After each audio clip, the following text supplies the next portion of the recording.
Hello students.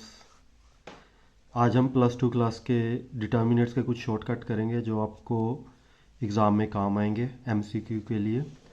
जैसे हमने matrix का डिटर्मिनेंट्स निकालना है, जैसे हमारे पास ये कोई मैट्रिक्स है मान लेते हैं, इसका डिटर्मिनेंट्स निकालना है 3 0 0 0 5 0 0 0 1। आप कुछ सेकंड में इसे सॉल्व कर सकते हैं, तो इसका आंसर क्या होगा 15। ठीक है, इसका आंसर क्या होगा 15। तो ये हमारा पहला क्वेश्चन है, यानी आपके पास कभी भी डायगोनल मैट्रिक्स आ जाए और उसका डिटर्मिनेंट्स फाइंड आउट करना हो तो आपने बिल्कुल बस उसके क्या डायगोनल को मल्टीप्लाई कर देना है। 3 इंटू 5 15, 15 इंटू 1, तो आपका आंसर क्या आ जाएगा 15 आ जाएगा।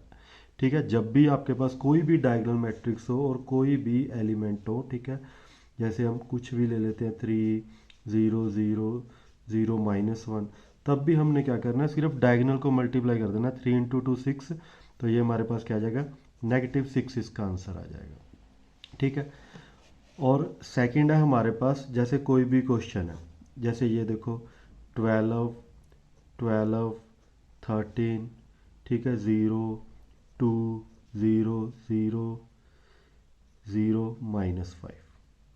ठीक है, अब इसका डिटर्मिनेंट्स निकालना है, तो आप कुछ सेकंड में इसका आंसर निकाल सकते हैं। ये तो चलो डायगोनल है, डायगोनल का तो आप सीधे निकाल सकते हो डायगोनल, लेकिन ये तो डायगोनल नहीं है, फिर भी आप इसका डिटर्मिनेंट्स निकाल सकते हो। इसका डिटर्मिनेंट्स है -120, यानी -120, 120 इसका आंसर है। ठीक है, ये कैसे निकालना है, आपको हमने, ये आपको पता ही होगा, इसकी थ्योरी भी, एक लोअर ट्रायंगुलर होती है और एक अपर ट्रायंगुलर मैट्रिक्स होती है। लोअर ट्रायंगुलर क्या होती है, जैसे ये है, हम कोई भी मैट्रिक्स लेते हैं ABCDEF। अब ये देखो, ये एक लोअर, ये एक अपर ट्रायंगुलर मैट्रिक्स है। ठीक है, जहाँ, ठीक है, ABC और DEF, और ये क्या है, ये लोअर ट्रायंगुलर मैट्रिक्स है। जब भी आपके पास चाहे लोअर ट्रायंगुलर हो या अपर ट्रायंगुलर हो मैट्रिक्स आ जाए, तो इसका डिटर्मिनेंट्स निकालना हो तो कुछ नहीं करना, सिर्फ उसके डायगोनल को मल्टीप्लाई कर देना।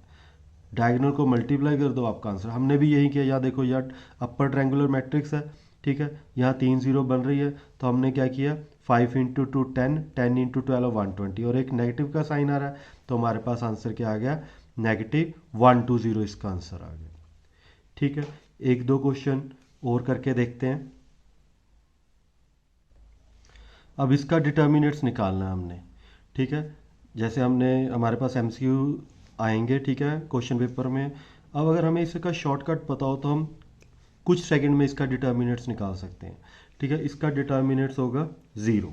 वो कैसे हो गया, इसकी प्रॉपर्टी है मैट्रिक्स और डिटर्मिनेंट्स की, अगर दो रो या दो कॉलम सेम आ जाए तो उसका डिटर्मिनेंट्स क्या होता है 0। लेकिन आप बोलोगे ये तो सेम नहीं है, लेकिन देखो, अगर हम रो 2 में से 2 कॉमन निकाल लेते हैं, रो 2 में से 2 कॉमन निकाल लेते हैं, तो यहाँ 2, यहाँ 3, यहाँ 1, देखो दो रो इक्वल आ गए, तो इसका डिटर्मिनेंट्स क्या होगा 2 इंटू 0, तो हमारा आंसर क्या आ जाएगा 0। ठीक है, ये प्रॉपर्टी है, अगर दो रो या दो कॉलम इक्वल हो जाएं तो इसका डिटर्मिनेंट्स क्या होता है 0 होता है। जैसे एक और क्वेश्चन करके देखते हैं।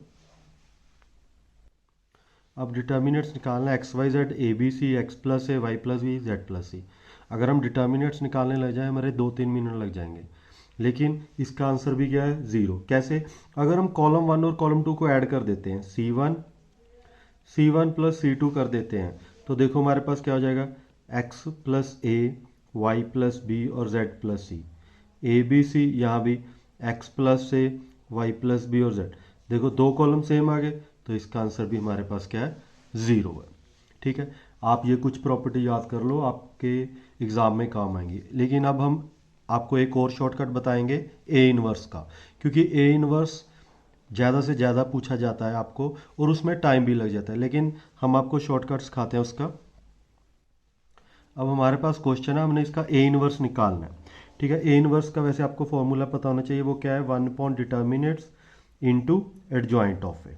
ठीक है, लेकिन अगर आप करोगे, पहले आप इसका डिटर्मिनेंट्स निकालोगे, फिर उसका कोफैक्टर निकालोगे, फिर उसका एडजॉइंट निकालोगे, एडजॉइंट करके डिटर्मिनेंट से डिवाइड करोगे तो आपका आंसर आएगा। लेकिन अगर आपने टाइम बचाना है तो आपने क्या करना है, बस पहले इसका डिटर्मिनेंट्स फाइंड आउट करना है, क्योंकि पहले डिटर्मिनेंट्स फाइंड आउट करना पड़ेगा। तो डिटर्मिनेंट्स आपके पास है 3 0 -2 1, यहाँ -2 आ जाएगा, 1 0 0 1 -2, और यहाँ आपके पास आ जाएगा 1 3 0 -2। तो हम फाइंड आउट करेंगे तो हमारे पास क्या आ जाएगा 3, ये तो 0 ही हो जाएगा, 1 और ये क्या आ जाएगा -2।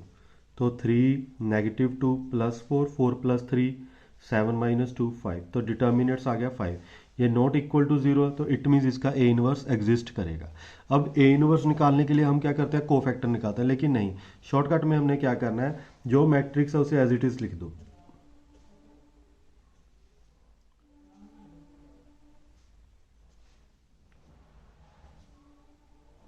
ठीक है, एज इट इज लिख दिया। फिर जो इसकी 2 कॉलम है उसे क्या करना है, रिपीट कर देना। जो कॉलम है उसे क्या करो, रिपीट कर दो। पहले हमारे पास क्या है 1 1 0, फिर हमारे पास क्या है 2 3 और -2। अब उसके बाद क्या करना है, ये दो जो रो है उसको रिपीट कर दो। पहले पहली रो 1 2 -2 1 2, फिर सेकंड रो 1 3 0 1 और 3। ठीक है, अब इसके साथ करना है हमने, पहले तो क्या करना है, ये पूरी कॉलम को छोड़ दो और पूरी रो को छोड़ दो। अब हमने ए इनवर्स निकालना है। ठीक है, ए इनवर्स कैसे होगा, अब पहले तो हमने क्या करना है, इसको इसके साथ मल्टीप्लाई कर देना, हमारा फर्स्ट एलिमेंट आ जाएगा 3 × 1 3 और -0। तो ये हमारे पास क्या आ जाएगा 3। अब करना हमने कॉलम वाइज है लेकिन लिखना रो वाइज है, क्योंकि एडजॉइंट में हमें क्या करते हैं ट्रांसपोज करते हैं, और यहाँ हमारा ऐसे ही ट्रांसपोज भी हो जाएगा। -2 × -2 -4 हो जाएगा, सॉरी +4 हो जाएगा और -2। तो यहाँ हमारे पास क्या आ जाएगा 2 आ जाएगा। अब इसको करना है 2 × 0 0, यहाँ -6 तो हमारा +6 हो जाएगा, क्योंकि -1 हमने भी लगाना है। यहाँ 0, यहाँ हमारे पास क्या आ जाएगा -1, यहाँ हमारे पास 1 और यहाँ क्या आ जाएगा 0, यहाँ हमारे पास क्या आ जाएगा -2 और 0, और यहाँ हमारे पास -2 और 0, और यहाँ हमारे पास 0 और हमारे पास और क्या आ जाएगा +2, क्योंकि एक नेगेटिव हमने भी लगाना है। और यहाँ हमारे पास 3 और 2, 3 - 2 हमारे पास क्या आ जाएगा 1। ये हमारे पास एडजॉइंट आ गया। अब डिटर्मिनेंट्स हमारे पास क्या है 5, तो इसको 5 के साथ डिवाइड कर दो तो आपका ए इनवर्स आ गया, आप चेक कर सकते हो। ठीक है, तो ये था ए इनवर्स का शॉर्टकट। इस वीडियो को 1-2 बार देखो और प्रैक्टिस कर लीजिए। Thanks for watching and subscribe.